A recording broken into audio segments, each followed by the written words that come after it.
โอ้วันแห่งความสุขหัวข้อในมื้อนี้แมนสิ่งที่ล้ำค่ายิ่งกว่าเงินคำสิ่งที่ล้ำค่ายิ่งกว่าเงินคำสุภาษิตบทที่20ข้อ15ทรงกล่าวว่าผู้ที่ฮู้ดีว่าตนกำลังเว้าอย่างนั้นก็ดังได้ของมีค่ากว่าคำและเพชรพลอยมีพี่น้องท่านหนึ่งที่เป็นแรงงานถามว่าเป็นหยังคนเฮาทุกข์ยากแบบนี้ขาน้อยตอบตามแบบของการเป็นผู้สอนว่าเพราะความบาปของมนุษย์จึงเฮ็ดให้เกิดความทุกข์ยากเราตอบกลับมาว่าขาน้อยว่าเป็นย้อนเงินตัวเดียวนี่แหละที่เฮ็ดให้คนเฮาต้องเฮ็ดเวียกหนักและทนทุกข์ในทุกมื้อนี้ขาน้อยอยากจะฮู้แท้ๆว่าไผเป็นผู้คิดค้นเงินและผลิตออกมาใช้โดยบ่คิดเลยว่ามันจะเฮ็ดให้คนมีชีวิตที่ลำบากหลายแบบนี้สลัดคิดแท้ๆย้อนแนวนี้พี่น้องทานนี่และขาน้อยรวมถึงทานนำจึงยังคงเฮ็ดเวียกหนักเพื่อหาเงินต่อไป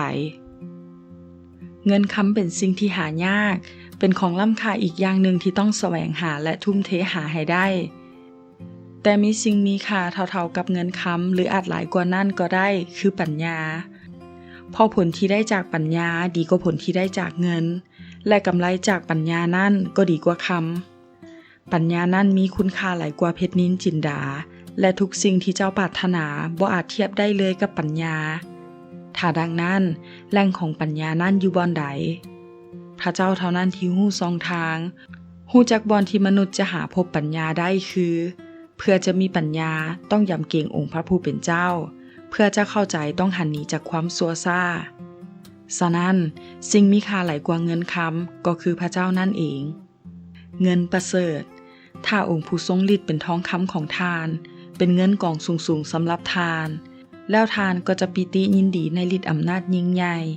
เมื่อทานภาวนาอธิษฐานนั้นพระองค์ก็จะทรงตอบทานจะเฮ็ดสำเร็จในทุกสิ่งที่ทานกระทำและจะมีแสงสว่างสองทางให้ทานพระเจ้าสามารถให้ได้หลายกว่าเงินเฮ็ดให้ได้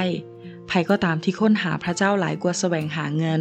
ผู้นั้นจะได้ผลตอบแทนคือชีวิตประสบผลสำเร็จมีความชื่นชมยินดีได้รับคำตอบจากการอธิษฐานและมีอนาคตสดใสเพราะพระเจ้าสามารถเฮ็ดได้ทุกสิ่งวันนี้ถ้าท่านอยากได้หลายกว่าเงินและค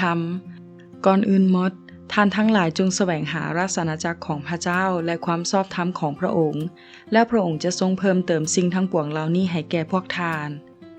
จงแสวงหาพระเจ้าเรื่อยไปแล้วท่านจะบ่ขาดสิ่งใดๆเลยขอพระเจ้าอวยพร